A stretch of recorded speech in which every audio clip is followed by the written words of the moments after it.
అయ్యయ్యో, నిద్రపోతున్న వాణ్ణి లేపి నిష్కారణంగా యుద్ధానికి పంపాను. జై శ్రీరామ్. శ్రీరామ కథ 87వ భాగం. మూలం శ్రీ వాల్మీకి మహర్షి రామాయణం. సంకలనం మక.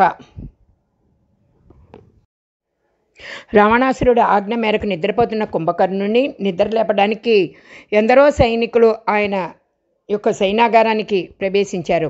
లోపల కుంభకర్ణుడు వింధ్య పర్వతం, మేరు పర్వతం పడుకున్నట్టు పడుకున్నాడు. ఆయన ముక్కు యొక్క రంధ్రములు పెద్ద పర్వత గుహల్లాగా ఉన్నాయి. ఆయన ఊపిరి తీసేసరికి తలుపులు తీసిన వాళ్ళందరూ ఆయన ముక్కులోకి దూరిపోయారు. మళ్ళీ ఆయన ఊపిరి విడిచేసరికి లోపలికి వెళ్ళిన వాళ్ళు అక్కడున్న గోడలకి తలుపులకి కొట్టుకుని కింద పడిపోయారు. ఆయనని ఎలా నిద్ర లేపాలి అని వాళ్ళు బాగా ఆలోచించి, ఈయనకి తినడం అంటే చాలా ఇష్టం, అందుకని ఈయనకి ఇష్టమైన పదార్థాలన్నీ తీసుకొచ్చి పెడదాము. ఎంత నిద్రపోతున్న వాడైనా వాసన పీల్చడం అనేది తప్పదు కదా. మనం పెట్టిన పదార్థాలు వాసనకి నిద్రలేస్తాడు అని అనుకుని ఆయనకి ఇష్టమైన దున్నపోతుల్ని, జింకల్ని మొదలైన అనేక మృగాలని చంపి వాటితో మంచి వాసనలు వచ్చే కూరలు వండారు. వండిన కూరలను వాటన్నిటినీ పెద్ద పెద్ద పాత్రల్లోకి సర్దారు. తర్వాత ఆ పాత్రలని తీసుకొచ్చి ఆయన పడుకున్న సైనాగారానికి సర్దారు. కొన్ని వేల కుంభాలతో మద్యాన్ని తీసుకొచ్చి పెట్టారు. అన్ని ఆహార పదార్థాలు తీసుకొచ్చి పెట్టిన కుంభకర్ణుడు తెలివి రాలేదు. అప్పుడు వాళ్ళు తెల్లటి శంఖాలను పట్టుకొచ్చి మోగించారు. బేరీలు, మృదంగాలు మోగించారు. పెద్ద పెద్ద శూలాలు, పరిగలు, తోమారాలు పట్టుకొచ్చి ఆయనని పొడిచారు.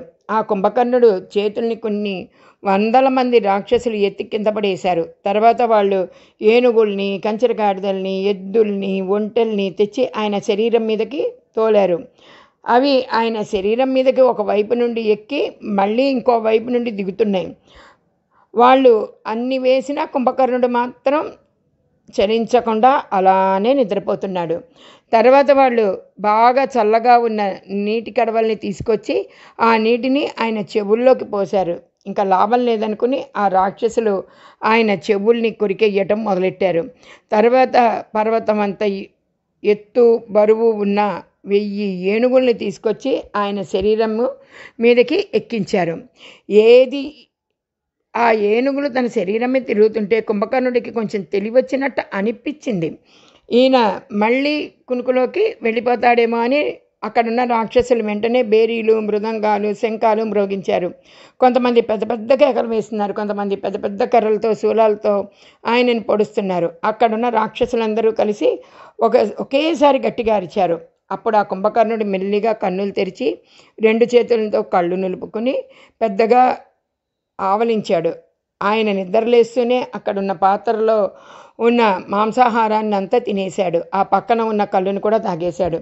అప్పుడు రాక్షసులు, కుంభకర్ణ, ఎన్నడూ లేని ప్రమాదం ఇవాళ లంకకి ఏర్పడింది. మీ అన్నగారు సీతని అపహరించి తీసుకొచ్చారు. కేవలం నరుడైన రాముడు వానరములను తన సైన్యంగా మలుచుకొని 100 యోజనాల సముద్రాన్ని సేతువు కట్టి ఆ సముద్రాన్ని దాటి లంకలోకి ప్రవేశించి యుద్ధోన్ముఖుడై తీవ్రమైన యుద్ధం చేస్తున్నాడు. మన వైపు ఉన్న రాక్షస బలంలో అతిరథులు, మహారథులు, ఎందరో యోధులు మరణించారు. ఇంకా దిక్కులేని పరిస్థితుల్లో మీ అన్నగారు నిన్ను నిద్రలేపమని మమ్మల్ని నియమించారు. అందుకని మేము మిమ్మల్ని నిద్రలేపాం అన్నారు. అప్పుడు కుంభకర్ణుడు, ఈ మాత్రం దానికి నేను అన్నయ్య దగ్గరికి వెళ్ళటం ఎందుకు? ఇలానే యుద్ధభూమిలోకి వెళ్ళిపోతాను. నేను యుద్ధానికి వెళ్తే యముడు తన సైన్యంతో పారిపోతాడు. ఇంద్రుడు పారిపోయాడు. నరులైన రామలక్ష్మణుల్ని సంహరించడం నాకు ఒక లెక్క. నాకు చాలా ఆకలిగా ఉంది. అందరూ యుద్ధభూమిలోకి యుద్ధం చేయడానికి వెళ్తే నేను తినడానికి వెళ్తాను. అక్కడున్న వానరాలని, బల్లూకాలని తింటాను అన్నాడు. అప్పుడు ఆ రాక్షసులు, అలా వెళ్ళిపోకయ్యా, మీ అన్నగారు నీకోసం ఎదురు చూస్తున్నారు. ఆయనతో మాట్లాడి ఆయన ఎలా నిర్దేశిస్తే అలా వెళ్ళు అన్నారు. ఇవన్నీ తిన్నాక స్నానం చేసి వస్తాను అని కుంభకర్ణుడు అన్నాడు. స్నానం చేసి బయటికి వచ్చిన కుంభకర్ణుడు దాహం వేసి అక్కడ 1000 కడవలలో ఉన్న కళ్ళుని తాగి రావణాసురుడి అంతఃపురానికి బయలుదేరాడు. రావణాసురుడు అంతఃపురానికి వెళ్తున్న కుంభకర్ణుడిని చూసిన వానరాలు భయంతో పారిపోయాయి. కుంభకర్ణుడిది అంత పెద్ద శరీరం. లంకా పట్టణానికి దూరంగా యుద్ధభూమిలో ఉన్న వానరాలకి కూడా వాడు కనిపించాడు. కొంతమంది చెట్లు ఎక్కేశారు, కొంతమంది పర్వత గుహల్లోకి దూరిపోయారు, కొంతమంది సేతువెక్కి పారిపోయారు. ఈ గందరగోళాన్ని చూసి సుగ్రీవుడు, అంగదుడు ఏంటి విషయం అని అడగగా విభీషణుడు అన్నాడు, మా అన్నయ్య నడిచి అంతఃపురంలోకి వెళ్తున్నాడు. ఇంకా కొంచెం సేపట్లో వాడు యుద్ధానికి రాబోతున్నాడు. ఇతను రావణాసురుడి తమ్ముడు, ఇతను కూడా ఒక రాక్షసుడే అని వానరాలకు చెప్పకండి. అలా చెప్తే వాళ్ళు భయపడతారు. అది కేవలం ఒక యంత్రం అని చెప్పండి అన్నాడు. అప్పుడు కుంభకర్ణుడు యంత్రము అని ప్రకటించారు. అలా ప్రకటించగానే పారిపోయిన వానరాలన్నీ మళ్ళీ తిరిగి వచ్చాయి. అప్పుడు రాముడు, విభీషణ, మీ అన్నయ్య ఇలా ఉన్నాడేంటి? వీడు ఇంతేనా లేక పుట్టాక ఇలా పెరిగాడా అని అడిగాడు. విభీషణుడు అన్నాడు, కొంతమంది రాక్షసులు జన్మించిన తర్వాత తపస్సు చేసి బలాన్ని సంపాదిస్తారు. మా అన్నయ్య గొప్పదనం ఏంటంటే ఆయన పుట్టడమే ఇలా పుట్టాడు. వీడు పుట్టినప్పటి నుంచి ఆకలి అని దేశం మీద పడి మనుషుల్ని, రాక్షసుల్ని, జంతువుల్ని తినేసేవాడు. చాలా గంటకి కొన్ని లక్షల మంది తినేసాడు. వీడిని చూసి లోకమంతా తల్లడిల్లిపోయి ఇంద్రుణ్ణి ప్రార్థించారు. అప్పుడు ఆయన కుంభకర్ణుడు ఆహారం తింటున్న ప్రాంతాలకి ఆకాశంలో ఐరావతం మీద వెళ్ళి, ఏరా నీకు బుద్ధి ఉందా లేదా? అసలు ఏమిట్రా తినేయటం? కొన్ని గంటల్లో ఈ ప్రపంచంలో ప్రాణి కొట్టిని బతకనివ్వవా అని అరిచాడు. అప్పుడు కుంభకర్ణుడు ఆగ్రహంతో పైకి ఎగిరి, నేను తింటుంటే నువ్వెవడివిరా చెప్పడానికి అని ఆ ఐరావతాన్ని ఒక్క తోపు తోశాడు. అప్పుడు ఆ ఐరావతం కింద పడిపోయింది. అప్పుడు ఆయన ఐరావతం ఉన్న దంతాన్ని పీకి దానితో ఇంద్రుడిని కొట్టాడు. ఇంద్రుడు భయపడి బ్రహ్మ దగ్గరికి వెళ్ళి జరిగింది చెప్పాడు. అప్పుడు బ్రహ్మగారు అన్నారు, సృష్టిలో ఇలాంటి వాడు ఒకడొచ్చాడా? అలా తినేయటం ఏంటి? వాడిని ఒకసారి ఇక్కడికి తీసుకురండి అన్నాడు. తర్వాత వాళ్ళు కుంభకర్ణుని బ్రహ్మగారి దగ్గరికి తీసుకొచ్చారు. కుంభకర్ణుని చూడగానే బ్రహ్మగారు ఉలిక్కిపడి, నువ్వు వెంటనే భూమి మీద పడి చచ్చినట్టు నిద్రపో అన్నారు. కుంభకర్ణుడు అలా నిద్రపోతుంటే లోకమంతా సంతోషించింది, కానీ రావణాసురుడికి బాధ కలిగింది. అప్పుడు ఆయన బ్రహ్మగారితో, అదేమిటి తాత అలా చెప్పించావు? వాడు నీకు మునిమనవడు. అలా నిద్రపోతుంటే ఎలా కొన్నాళ్ళు లేచేటట్టు ఏర్పాటు చేయి అన్నాడు. అప్పుడు బ్రహ్మగారు, వీడు 6 నెలలు నిద్రపోతాడు, ఒక్కరోజే నిద్రలేస్తాడు, ఆ ఒక్క రోజులోనే 6 నెలలు తిండి తినేస్తాడు, తినంగానే మళ్ళీ నిద్రపోతాడు అన్నాడు. అందుకని వాడు అలా నిద్రపోతూ ఉంటాడు రామ. ఇవాళ అన్నయ్య వాడిని యుద్ధం కోసం నిద్రలేపాడు. వాడితో యుద్ధం అంటే సామాన్యమైన విషయం కాదు రామ అన్నాడు. ఇంతలో కుంభకర్ణుడు రావణుడి అంతఃపురానికి వెళ్ళాడు. అప్పుడు రావణాసురుడు తన బాధ అంతా చెప్పుకుని కుంభకర్ణుడిని యుద్ధానికి వెళ్ళమన్నాడు. అప్పుడు కుంభకర్ణుడు, అన్నయ్య, మనం ఏదన్నా ఓ పని చేసే ముందు ఆలోచించి చెయ్యాలి. సీతను అపహరించే ముందు ఎవరితోనన్నా ఆలోచన చేసావా? ఒక్కడివే ఎవరితో చెప్పకుండా వెళ్ళి తీసుకొచ్చావు. ఇప్పుడు ఇది ఉపద్రవమై కూర్చుంది. నీకు చెప్పగలిగేంత వాడిని కాదు, కానీ నీకన్నా అవతలవాడి పౌరుష పరాక్రమాలు ఎక్కువ అనుకున్నప్పుడు సంధి చేసుకోవాలి. సమానుడు అనుకుంటేనే యుద్ధం చేయాలి, లేదా నీకంటే తక్కువ శక్తి కలవాడైతే కూడా యుద్ధం చేయాలి అని విభీషణుడు చెప్తే అందుకని రాజ్యం నుండి బయటికి పంపించేశావు. ఇప్పుడు అందరూ మరణించిన తర్వాత నన్ను నిద్రలేపి యుద్ధానికి వెళ్ళమంటున్నావు. నీ మంత్రులైనా నీకు మంచి చెప్పరా? నీ ముఖప్రీతి కోసం మాట్లాడుతూ ఉంటారా? వచ్చే ఉపద్రవాన్ని కనిపెట్టి నీకు సలహా ఇవ్వగలిగిన మంత్రులు నీకు లేరా? ఏమి రాజ్యపాలన చేస్తున్నావయ్యా నువ్వు అని అడిగాడు. ఈ మాటలకి రావణాసురుడి కోపం వచ్చి, నేను తప్పే చేశాను అనుకో, దానిని దిద్దుబాటు చెయ్యమని నిన్ను నిద్రలేపాను తప్ప నా తప్పుని 10 మార్లు ఎత్తి చూపమని నిన్ను నిద్రలేపలేదు. నువ్వు ఉపకారం చెయ్యగలిగితే రామలక్ష్మణుల్ని సంహరించు, లేకపోతే వెళ్ళి పడుకో, కానీ ఇవాళతో నీకు నాకు ఉన్న అనుబంధం తెగిపోతుంది అన్నాడు. అప్పుడు కుంభకర్ణుడు, ఎందుకన్నయ్య అంత బెంగపెట్టుకుంటావు? నేను ఉండి కూడా నీకు ఉపకారం చెయ్యకపోతే నాకు వచ్చే ప్రయోజనం ఏంటి? యుద్ధరంగానికి వెళ్ళి ఆ రాముణ్ణి తప్పకుండా సంహరిస్తాను అని బయలుదేరుతున్నాడు. ఆ సమయంలో మహోదరుడు అనే రాక్షసుడు అక్కడికి వచ్చి, కుంభకర్ణ, రాముడు అంత బలవంతుడు అంటూనే యుద్ధంలోకి వెళ్తున్నావేంటి? ఇలాంటప్పుడు యుద్ధం చేయకూడదు, మోసాన్ని ప్రయోగం చెయ్యాలి. మనం ఒక 5గురం బయలుదేరి రాముడి మీదకి యుద్ధానికి వెళ్దాం. 5గురము రాముడి చుట్టూ చేరి ఆయన నిగ్రహించగలిగితే అదృష్టవంతులం. ఒకవేళ రాముడిని నిగ్రహించలేకపోతే రామనామాంకితమైన బాణములు మన శరీరంలో గుచ్చుకుని ఉంటాయి. అప్పుడు మనం యుద్ధభూమికి ఉండకుండా వెనక్కి తిరిగి వచ్చి రావణాసురుడి కాళ్ళ మీద పడదాం. అప్పుడు ఆయన ఫలానా 5గురు వెళ్ళి రాముణ్ణి సంహరించారు అని అందరికీ చెప్తాడు. అప్పుడు రావణాసురుడు సీత కూర్చున్న చోట ఒక సభ నిర్వహించి మనల్ని కోరికలు కోరుకోమంటాడు. అప్పుడు మనం డబ్బు, బంగారం, వాహనం అడుగుదాం. అవన్నీ రావణాసురుడి సభలో మనకి ఇస్తాడు. అప్పుడు సీత అనుకుంటుంది, ఇవాళ సభ జరుగుతుంది, బయట బేరీలు మోగుతున్నాయి కాబట్టి రాముడు మరణించి ఉంటాడు, ఇంకా రాముడు ఎలాగూ లేడు కదా అని చాలా కాలం సుఖాలకు దూరమైన స్త్రీ కనుక రావణాసురుడికి పాన్పు ఎక్కుతుంది.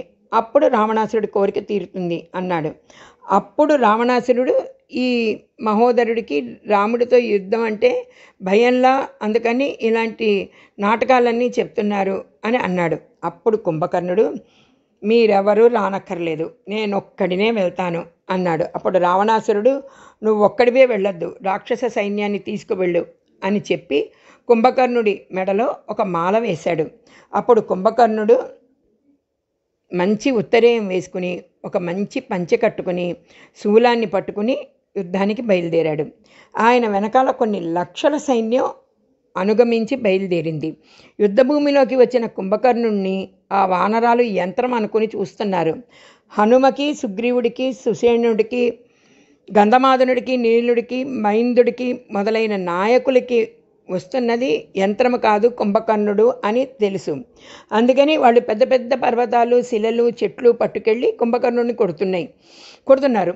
వాళ్ళు అలా కొడుతుంటే కుంభకర్ణుడు తన శూలాన్ని ఆడిస్తూ ఆ పర్వతాలని, చెట్లని కొట్టాడు. అప్పుడు చూర్ణమై కింద పడ్డాయి ఆ పర్వతాలవన్నీను. ఆయన తన అరచేతులతో కొడుతుంటే వేలకు వేల వానరాలు మరణిస్తున్నాయి. అలా మరణించిన వానరాలని నోట్లో వేసుకుని నములుతున్నాడు. ఆయన అలా నడుస్తూ వెళ్తూ ఒక చేత్తో 200 మంది వానరాలను పట్టుకుని నోట్లో వేసుకుంటున్నాడు. ఆయన నోట్లోకి వెళ్ళిన వానరాల్లో కొంతమంది ఆయన చెవుల్లో నుంచి బయటికి వచ్చేస్తున్నారు, కొంతమంది ఆయన ముక్కులో నుంచి బయటకు వస్తున్నారు. అలా బయటికి వస్తున్న వాళ్ళని కుంభకర్ణుడు మళ్ళీ ఏరుకుని తినేస్తున్నాడు. పెద్ద పెద్ద బల్లూకాల్ని పట్టుకుని కొరుక్కుని తింటున్నాడు. ఆయన శూలాలు పెట్టి కొడుతుంటే ఆయన కొన్ని వేల వానరాలు పోయాయి, కొన్ని వేల వానరాలు పారిపోతున్నాయి. అప్పుడు అంగదుడు వాళ్ళందరి దగ్గరికి వెళ్ళి అన్నాడు, ఏరా మీరందరూ ఇలా పారిపోతున్నారు కదా, రేపు ఇంటికి వెళ్ళాక మీ భార్యలు మిమ్మల్ని అడిగితే ఏం చెబుతారు? యుద్ధభూమిలో కుంభకర్ణుడిని చూసి పారిపోయి వచ్చామని చెబుతారా? మీ పౌరుషం ఏమైంది అని అందరినీ వెనక్కి తీసుకొస్తున్నాడు. ఇంతలో నీలుడు, ఋషభుడు, గంధమాదనుడు, సుగ్రీవుడు మొదలైన వారు కుంభకర్ణుడి దగ్గరికి వెళ్ళారు. అప్పుడు ఆ కుంభకర్ణుడు ఇద్దరిని చేతిలో పట్టుకొని నలిపాడు. అప్పుడు వాళ్ళ నోట్లో నుంచి, ముక్కులో నుంచి, కళ్ళల్లో నుంచి, చెవుల్లోంచి నెత్తురు వరదలై పారింది. తర్వాత వాళ్ళని అవతలకి విసిరేశాడు. కానీ వాళ్ళు చాలా దేహదారుఢ్యము, బలము ఉన్నవాళ్ళు కనుక కింద పడి మూర్ఛపోయారు. తర్వాత ఆ కుంభకర్ణుడు కొంతమందిని పాదాలతో తన్నాడు, కొంతమందిని మోకాళ్ళతో పొడిచాడు. ఈలోగా సుగ్రీవుడు ఒక పెద్ద పర్వత శిఖరాన్ని తీసుకొచ్చి ఆయన మీద పడేశాడు. అది ఆ కుంభకర్ణుడి శరీరానికి తగిలి చూర్ణమై కింద పడిపోయింది. అప్పుడు ఆయన తన శూలంతో సుగ్రీవుడిని కొట్టాడు. ఆ దెబ్బకి సుగ్రీవుడు మూర్ఛపోయి కింద పడిపోయాడు. కానీ మళ్ళీ సృహ వచ్చి పైకి లేవబోతుంటే కుంభకర్ణుడు అన్నాడు, సుగ్రీవా, నీ జన్మ ఎటువంటిదో నీకు జ్ఞాపకం ఉందా? నువ్వు వృక్షరజస్సు కొడుకువి. బ్రహ్మగారి కొడుకైన వృక్షరజస్సు ఒకనాడు తెలియక శాపం ఉన్న ఒక సరస్సులో స్నానం చేశాడు. అలా స్నానం చేసేసరికి ఆయన ఒక అప్సరస అయ్యాడు. అప్పుడు సూర్యుడు, ఇంద్రుడు ఆ అప్సరస యొక్క చెయ్యి పట్టుకున్నారు. అప్పుడు వాళ్ళిద్దరూ వీర్యస్ఖలనం అయింది. ఇంద్రుడు తన వీర్యాన్ని ఆ అప్సరస యొక్క వాలభాగం నందు విడిచిపెట్టాడు. సూర్యుడు తన వీర్యభాగాన్ని ఆమె కంఠభాగం నందు విడిచిపెట్టాడు. ఆ కంఠభాగం నుండి సుగ్రీవుడు, వాలభాగం నుండి వాలి పుట్టారు. ఆ తర్వాత బ్రహ్మగారు ఆ అప్సరసను తీసుకెళ్ళి ఇంకొక తటాకంలో స్నానం చేయించాడు. అప్పుడు ఆయన మళ్ళీ తన వెనకటి రూపాన్ని పొందాడు. నేను నిన్ను విడిచిపెడతానా అని శూలం పట్టుకుని సుగ్రీవుడికి గట్టిగా కొట్టాడు. దీన్ని బట్టి కుంభకర్ణుడికి అన్నీ తెలుసని మనం అనుకోవాలండి. సుగ్రీవుడు నెత్తురు కక్కుతూ కింద పడిపోయాడు. అప్పుడు హనుమంతుడు ఆ కుంభకర్ణుడి చేతిలో ఉన్న శూలాన్ని లాక్కొని తన తొడకేసి కొట్టి పడేశాడు, వంచేశాడు. అప్పుడు ఆ కుంభకర్ణుడు హనుమంతుడిని ఒక దెబ్బ కొట్టాడు. ఆ దెబ్బకి హనుమంతుడి నోటి నుండి రక్తం కక్కుతూ విచలితుడై పడిపోయాడు. తర్వాత ఆ కుంభకర్ణుడు కింద పడిపోయి ఉన్న సుగ్రీవుణ్ణి తన చంకలో పెట్టుకుని తిరిగి లంకలోకి వెళ్ళిపోదామని బయలుదేరాడు. ఆ సమయంలో హనుమంతుడు చూసి అనుకున్నాడు, నాకు ప్రభువు అయిన వాణ్ణి శత్రువు అపహరిస్తుండగా సేవకుడినై నేను వెళ్ళి ఆయనను రక్షిస్తే అది ప్రభువుకు అమర్యాద. సుగ్రీవుడికి తెలివి వస్తుంది, వేచి చూద్దాం అని హనుమంతుడు అనుకున్నాడు. ఈలోగా ఆ లంకలో ఉన్న రాక్షస స్త్రీలు సుగ్రీవుడిని తీసుకొస్తున్న కుంభకర్ణుడిని చూసి చాలా సంతోషం కలిగింది. వాళ్ళు అంతఃపుర గోపురముల మీద నుంచి, మేడల మీద నుంచి చందన ద్రవాలని కుంభకర్ణుడి మీద పోశారు. సువాసనలతో కూడిన గంధపు నీళ్ళని మీద పడేసరికి సుగ్రీవుడు తెలివొచ్చి వెంటనే కుంభకర్ణుడి చెవులు ముక్కులు కొరికేశాడు. తర్వాత ఆయన డొక్కల్ని తన గోళ్లతో చీల్చేశాడు. అలా చీల్చేసరికి బాధతో కుంభకర్ణుడు సుగ్రీవుడిని వదిలేశాడు. సుగ్రీవుడు వెంటనే ఆకాశానికి ఎగిరి వెళ్ళిపోయాడు. ఇంకా ఆ కుంభకర్ణుడు కోపంతో మళ్ళీ యుద్ధభూమికి వచ్చాడు. ఆయనని కోపంలో ఎక్కువ అవ్వడంతో వానరాలతో భల్లూకాలతో కలిసి రాక్షసుల్ని కూడా నోట్లో వేసుకుని తినేశాడు. ఇంకా కోపం విచక్షణ జ్ఞానాన్ని చంపేస్తుంది. అది తన వాళ్ళెవరో పరాయి వాళ్ళెవరో కూడా తెలుసుకోలేకపోయాడు కుంభకర్ణుడు. ఇంకా ఆ సమయంలో లక్ష్మణుడు ఆ కుంభకర్ణుడు మీద బాణప్రయోగం చేశాడు. లక్ష్మణుడు ఎన్ని బాణాలు వేసినా అవి కుంభకర్ణుడికి తగిలి కింద పడిపోతున్నాయి. అప్పుడు ఆయన లక్ష్మణుడితో, ఏమో అనుకున్నాను కానీ నువ్వు బాగానే యుద్ధం చేస్తున్నావు, కానీ పిల్లాడివి, నీతో నాకు యుద్ధం ఏంటి? నిన్ను చంపితే లాభం ఏంటి? నేను రాముణ్ణి చంపి వెళ్ళిపోతాను. నిన్ను విడిచిపెట్టి నేను రాముడి దగ్గరికి వెళ్తాను అన్నాడు. లక్ష్మణుడు కొట్టిన బాణాలకి సుగ్రీవుడు కొరికిన దానికి ఆ కుంభకర్ణుడి శరీరం నుండి నెత్తురు కారుతుంది. అప్పుడు లక్ష్మణుడు అన్నాడు, వీడు ఇలా నిలబడి నడిచినంతసేపు అందరినీ చంపేస్తాడు. వీడు కింద పడిపోతే కానీ వానర సైన్యం అంతా ఎగిరి వెళ్ళి వాడి మీద కూర్చోండి అన్నాడు. అప్పుడు ఆ బరువుకి వాడు కింద పడిపోతాడు అన్నాడు. అప్పుడు కొన్ని కోట్ల వానరాలు ఎగిరి వాడి మీదకి దూకారు. ఇంతమంది మీద పడేసరికి ఆ కుంభకర్ణుడు ఒకసారి తన శరీరాన్ని దులుపుకున్నాడు. అంతే, అన్ని వానరాలు కిందకు పడిపోయినాయి. అప్పుడు అందరూ రాముడి దగ్గరికి వెళ్ళారు. రామ, ఈ కుంభకర్ణుడు నువ్వు తప్ప ఇంకెవరూ నిగ్రహించలేరు, మీరు వచ్చి ఆ కుంభకర్ణుడిని సంహరించండి అన్నారు. రాముడిని చూసిన కుంభకర్ణుడు ఒక పెద్ద పర్వతాన్ని పట్టుకుని పరుగున ఆయన వైపు వస్తున్నాడు. అప్పుడు రాముడు వాడి వక్షస్థలంలో బాణాలని కొట్టాడు. ఆ బాణములు తగిలి రక్తం బాగా కారింది. కానీ ఆ కుంభకర్ణుడు ఇంకా వ్యగ్రతని పొంది రాముడి మీదకి వస్తున్నాడు. ఇంకా వీడిని నిగ్రహించకపోతే కష్టమని రాముడు భావించి తీవ్రమైన ములుకులు కలిగిన బాణముల్ని ప్రయోగించాడు. ఆ బాణములు ఆ కుంభకర్ణుడి వక్షస్థలం తగిలి వాడి చేతిలో ఉన్న ఆయుధాలు జారిపోయాయి. కళ్ళు తిరిగినంత పనైంది. తర్వాత రాముడు వాయువ్యాస్త్రాన్ని ప్రయోగించి ఆ కుంభకర్ణుడి కుడి చెయ్యి నరికేశాడు. ఆ చెయ్యి కింద పడినప్పుడు దాని కింద కొన్ని వేల వానరాలు కింద పడి చనిపోయినాయి. అప్పుడు ఆ కుంభకర్ణుడు తన ఎడమ చేతిలో ఒక చెట్టుని పట్టుకుని రాముడి మీదకి వచ్చాడు. అప్పుడు రాముడు ఐంద్రాస్త్రాన్ని వాడి ఎడమ చేతిని భుజాల వరకు నరికేశాడు. రెండు చేతులు పోయినా కుంభకర్ణుడు తన పాదాలతో వానరాలని తొక్కటం ప్రారంభించాడు. అప్పుడు రాముడు 2 అర్ధచంద్రాకార బాణాలతో వాడి 2 తొడల్ని నరికేశాడు. తర్వాత వాడి శిరస్సును ఖండించాడు. అప్పుడు వాడి శరీరం సగభాగం సముద్రంలో పడిపోయింది, మిగిలిన సగభాగం లంకాద్వారం వరకు పడిపోయింది. కుంభకర్ణుడు చనిపోయాడన్న వార్త విని రావణాసురుడు ఏడుస్తూ, అయ్యయ్యో, నిద్రపోతున్న వాణ్ణి లేపి నిష్కారణంగా యుద్ధానికి పంపాను. ఎవడు యముడిని ఇంద్రుణ్ణి ఓడించాడో అటువంటి నా తమ్ముడు ఇవాళ రాముడి చేతిలో నిహతుడైపోయాడు. నేను కుంభకర్ణుడిని పంపకపోయినా బాగుండేది. రాముడు ముందు నువ్వు కాదు, కుంభకర్ణుడు కాదు, మహోదర మహాపార్ష ప్రహస్తులు ఎవ్వరూ నిలబడలేరని నా తమ్ముడు విభీషణుడు చెప్పాడు. ధర్మాత్ముడైన విభీషణుని అవమానించి వెళ్ళగొట్టాను. ఇప్పుడు కుంభకర్ణుడు మరణించాడు. నా కుడిభుజం ఇవాళ విరిగిపోయింది అని కిందపడి ఏడుస్తుంటే రావణాసురుడి యొక్క కుమారులు, కుంభకర్ణుడి యొక్క కుమారులు అక్కడికి వచ్చారు. వాళ్ళు అన్నారు, నాన్నగారు మీరు అంత బాధపడకండి, మేము యుద్ధంలోకి వెళ్ళి మీరు కోరుకున్నట్టుగా రామలక్ష్మణుల్ని నిగ్రహించి వస్తాము అన్నారు. అప్పుడు రావణాసురుడు, ఇప్పటికైనా నా కోరిక తీర్చండి అన్నాడు. సశేషం.